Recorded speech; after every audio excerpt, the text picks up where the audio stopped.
Hello everyone and welcome. This is SEC Fanatic and I am your host, Matthew Johnson. Thank you for listening wherever it be, whether it be on iTunes, Stitcher, or on our YouTube video. I really do appreciate you guys listening. It's been a great season in college football, for my opinion. It's been a very exciting week. I don't think week 2, though, was quite as exciting as week 1, although we did have some very interesting games. Let me just run down a list of scores here. Number 16, Mississippi State took down unranked Kansas State 31-10. Vanderbilt took a victory over Nevada. One of the first SEC games of the season, Georgia and South Carolina, two very highly touted teams. Georgia took the victory, though, and I think it was a lot farther. I think the difference in points was a lot bigger than people expected. Georgia taking, like I said, 41-17 in South Carolina. Alabama taking care of Arkansas State 57-7. Tennessee getting their first victory over East Tennessee State 59-3. Mississippi showing how electric their offense is over Southern Illinois. However, here is the issue. Although they put up an insane amount of points, 76 points, that is insane for football, they also gave up 41. So the concern now is what's going to happen when a defense is able to stop this electric offense. Is Ole Miss's defense able to stop an offense? And 41 points to Southern Illinois does not have me confident that Ole Miss is going to be able to keep an SEC offense off the grid. I had a comment from a fan saying, no, don't neglect Ole Miss after their big win over Texas Tech. And I agree that Ole Miss should not be forgotten when it comes to an offensive shootout. I don't think they should be ignored by any team whatsoever. I don't think they're going to be the worst team in the SEC West. However, I do have cause for concern with their defense. And I think that's ultimately what's going to keep them from being a successful team this year. But who knows, maybe they'll get things turned around for the rest of the season. Another electric offense from the SEC, Missouri taking care of Wyoming 42-13. Texas A&M versus Clemson at Texas A&M. This one was a real fun one to watch. It was a real pleasure to get to watch Texas A&M duke it out against Clemson, and I thought that this really could have gone in Texas A&M's favor, and I really am kind of sorry that Jimbo lost his game, that the SEC lost this game, but Clemson played a really good game as well. I mean, this is the kind of games that you live for in college football. Two well-played games, a little bit of a controversial call there at the end, but ultimately it was a well-played game against two very good opponents, and I'd like to see Texas A&M progress throughout the season, become a better team, maybe even hopefully challenge Clemson again in the offseason.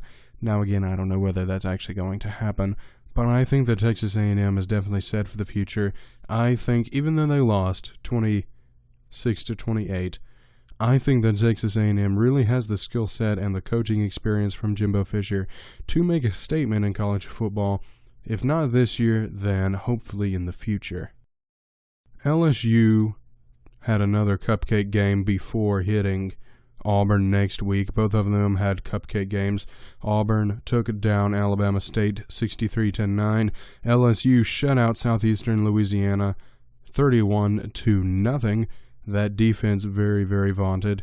Arkansas was a very disappointing loser to Colorado State 34-27, giving Colorado State their first win of the year, in Arkansas their first loss, and that is really, really, really not looking good for this Arkansas team. Kentucky broke the streak after 31 straight years of losing to Florida. That was another exciting game for us to watch. It kind of now becomes in the question, is Kentucky a good team? Or is Florida not as good as everyone seemed to hype them up to be? And that'll be the question that is going to be answered throughout the season. Just how good is Kentucky? How good is Florida? Now, give all the credit you may to Kentucky. They went into the swamp against Dan Mullen against a Florida team that had all the momentum going into the game. They had the streak. They had the belief that their players were good, and Kentucky found a way to win. So credit to Kentucky. Now the question moving forward, is this a legitimate win? And the more Florida wins, the more that becomes a very legitimate win. But we will see how real that win is for Kentucky.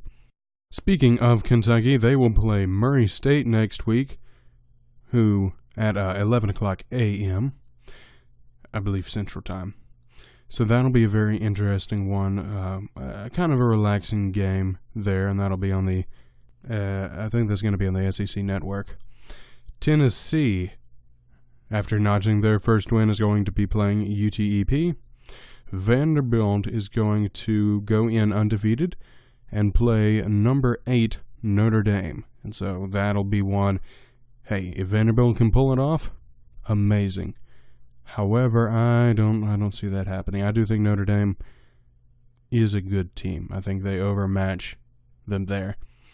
SEC game of the week, maybe. Number 12 LSU, number 7 Auburn. I honestly think that this is going to be the best SEC game of the week. You have two teams in the top 15 at Auburn, coming off a very similar season so far. Both of them had wins over top 10 teams, and then had a cupcake game their second week. Both of them have transferred quarterbacks. So this will definitely be an interesting game to see who just can win. Now, in this LSU-Auburn matchup, the away team seems to be the one here that wins. That loses. Now, I will say that LSU has the advantage in that Auburn's run game was shaky against Washington. LSU has the defenders to prevent another run game.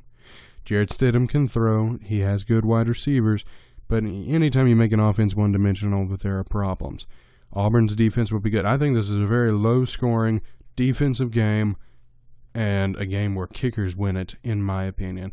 It'll be like that year where it was like 18-16, and Auburn kicked all field goals to win. Another game, Arkansas and North Texas. I have a problem with picking Arkansas at all anymore after they lost to Colorado State, so I really don't know. Colorado State, speaking of, goes on to play another team who had a disappointing loss, Florida. So Colorado State will be trying to look to tie their season up 2-2 by getting another win over an SEC team. This is going to be in Florida. This is going to be a very key matchup to see how Florida responds to their loss. Are they going to soak their head, or are they going to pick it back up and try to fight back? So that'll be an interesting one to watch. Top-ranked Alabama will go to Mississippi and take them on. Mississippi has had very high-scoring games their first 2 games, but this is their first and maybe only legitimate test against a great defense in Alabama. Also, it's going to be their defense's test against a great offense. I think that this becomes another shootout. I don't think it's as much of a shootout as it has been. I think that Alabama runs away with the score. Mississippi keeps up with for a while, but eventually that Alabama defense is just going to become too much for this Mississippi team. Georgia has yet again another cupcake team in Middle Tennessee after beating South Carolina maybe by a little more than people thought they would. Maybe South Carolina just isn't as good as people hyped them up to be, myself included. So I can't really say that Georgia is actually that good this year because I think they just played their best opponent, in my opinion. So I don't really see, unless another team surprisingly makes a good run for it and does well, I don't see Georgia really being challenged until they make it back to the SEC championship. South Carolina, after that disappointing loss, will go on to play Marshall. The high-scoring Missouri will look to keep their undefeated season so far alive by going and playing Purdue. Mississippi State has another cupcake game with Louisiana Lafayette, and Texas A&M, after a very hard-fought loss, will get a little bit of a recovery game with Louisiana Monroe. So that's your Week 2 recap, and you're looking forward to Week 3. Take a look at that LSU-Auburn game especially. I'm really excited for those. Several games there that I'm excited for. Again, this has been SEC Fanatic. Thank you guys for listening. I'll see you next week, and God bless.